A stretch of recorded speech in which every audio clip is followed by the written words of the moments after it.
Hello, my friend. Time for our meeting this Wednesday, August 20th. On August 20th, in 1990, President Fernando Collor de Mello, finally, by decree, authorized businesses to open on Sundays. It had been prohibited by the Brazilian government for 41 years.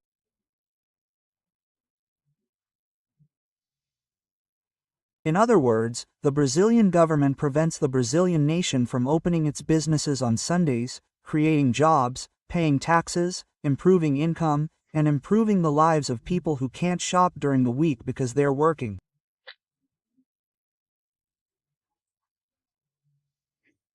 Crazy. The government interferes in people's lives, and the government is there to make their lives easier, to receive taxes for this, so that we can have a better life, with security, infrastructure, clean water, basic sanitation, roads, and a functioning justice system.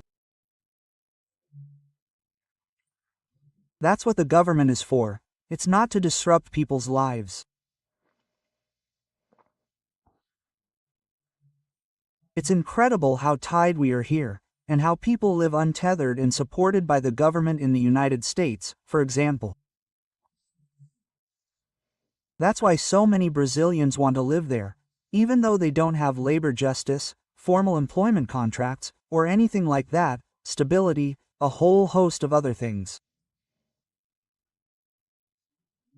They pay less taxes, have more security, better health care, beautiful, clean streets and cities, and everything is organized. Well, remember to sign up. We're getting there. We'll reach a total of 10 million, adding up the X, the Instagram, and YouTube here, right? Let's go ahead, then. Don't forget, remember to sign up and at the end, like or dislike.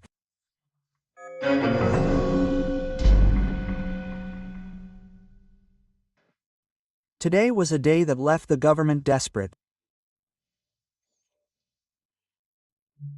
The Minister of Institutional Affairs, that is, the Minister of Policy for Relations with Congress, came out in full force to explain what was happening.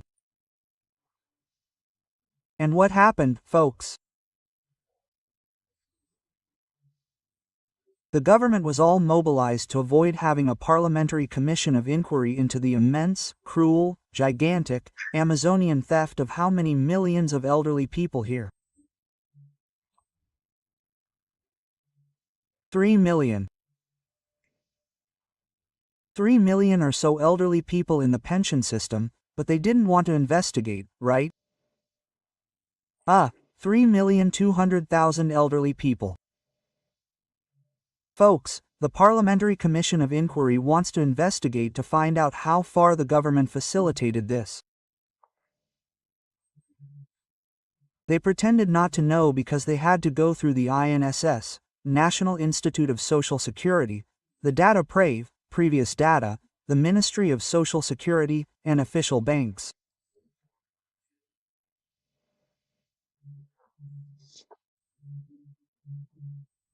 It's impossible that everyone was blind, deaf, and mute while they were taking the money from retired elderly people and their dependents, right, from the Social Security system.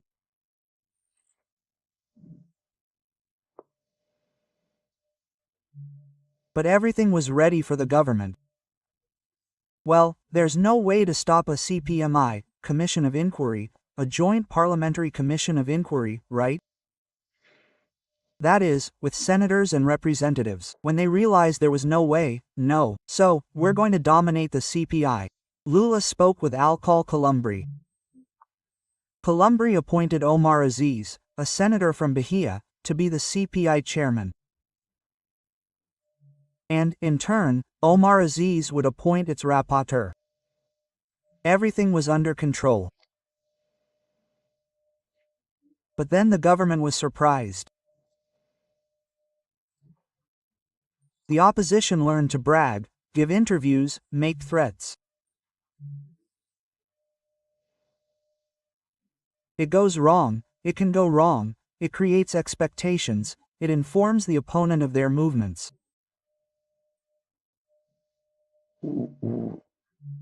So, Sostin Cavalcante, leader of the place, and Rogerio Marinho in the Senate worked silently all night. No one suspected that the opposition was mobilizing its troops. That night, at the time of the vote, they won the vote.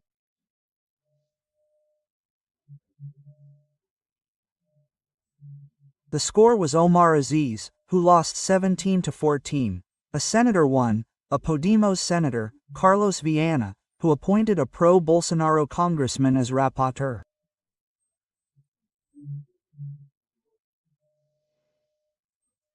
That's what the investigation report says. Alfredo Gaspar, of União Brazil, the government was desperate.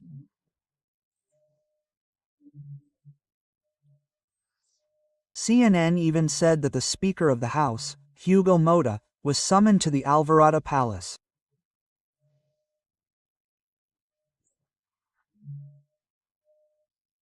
I think journalists need to be taught that a President of the Republic can't summon a Speaker of the House.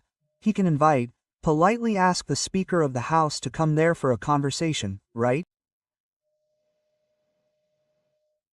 The President of the Republic doesn't have that power over the Speaker of the House, or over any congressman. He has this power over his ministers, who are his assistants, his secretaries. No, I'm even surprised that a senator and a representative would give up their mandate to be the president's secretary. I've always been surprised by that. So, Aziz lost, blaming leader Randolfo Rodriguez. He said Randolfo arrived late to the vote. Of course, Randolfo was already there, we already won. Neither did Marazista. We already won, and then we already lost, right? He lost. He lost. But it wasn't the government's only defeat that day. The government was allied with the Supreme Court. Voting isn't possible without proof of voting. Let's trust. We must trust. There's even a law that prohibits the electronic voting machine from being questioned. Then there's the supplementary law that creates the code, a new electoral code. It entered the Senate's Constitution and Justice Committee, which is the most important in the Senate, and the committee opened the door to paper ballot proof.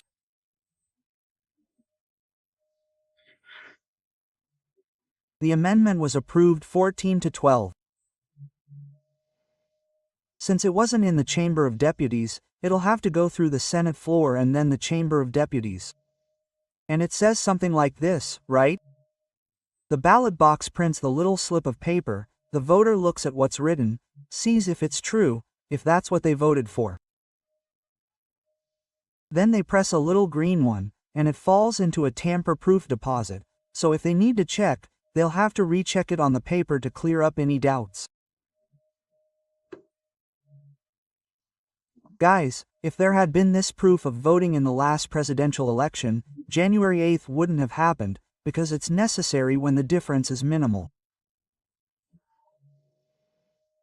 The Supreme Court overturned it twice.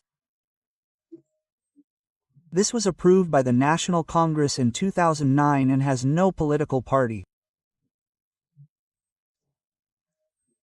Well, it was Roberto Requião, well, MDB, it was PDT, Brazola Neto, even Flavio Dino has been there, hey, he's signed one of these amendments. And Bolsonaro's last one, in 2015. Dilma vetoed it, but she vetoed it for the following reason. She doesn't have the money to build the printers. And then Congress overturned the veto. And then a Supreme Court justice issued an injunction overturning the veto. One Supreme Court justice was worth more than, I think, 68%, 70% of the representatives and senators. Then 8 Supreme Court justices upheld this injunction. The Supreme Court doesn't want it, I don't know why. I mean, the Supreme Court is creating problems because it's written in Article 37 of the Constitution that all administrative acts must be publicized.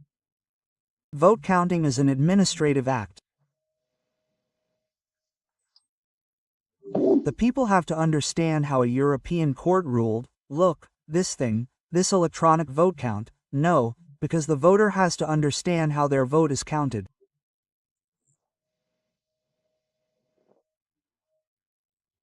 So, there you have it. It was a great day, one to catch the cruelty of those who stole from the elderly and another to respect the voter. The voter needs to know how their vote is counted, right? Well, there's the argument, but electronic voting machines have been in use for 30 years without fraud being proven. Of course, it's impossible to prove fraud. The PSDB tried to impeach Acio and Ao Gilma in the elections, but they couldn't. They were there for 100 days, they couldn't. And no, the PSDB rapporteur concluded that it was impossible to audit, right? Well, and finally, after the nervous breakdown with that plane, that white Boeing 757-200 that landed in Porto Alegre, then landed in Guarulhos, right? It was all a mystery. And it was a normal flight, but everyone's on edge, right?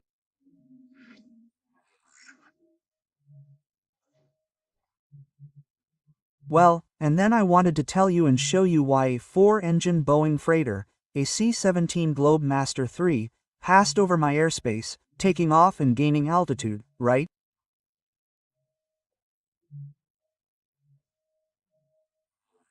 It was certainly on its way back to the United States because they canceled Operation Formosa, a joint Operation Formosa right here.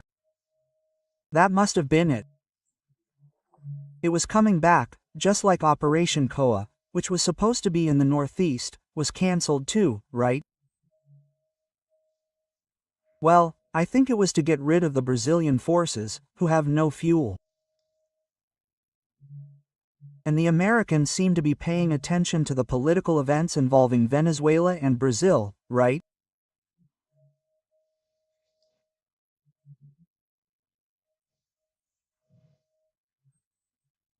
I saw 3 of these planes in the desert in Tunisia at that time, June 2002, very close to Libya, to Gaddafi.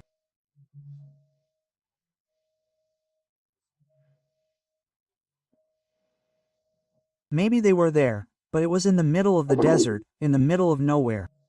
There wasn't a single building near them.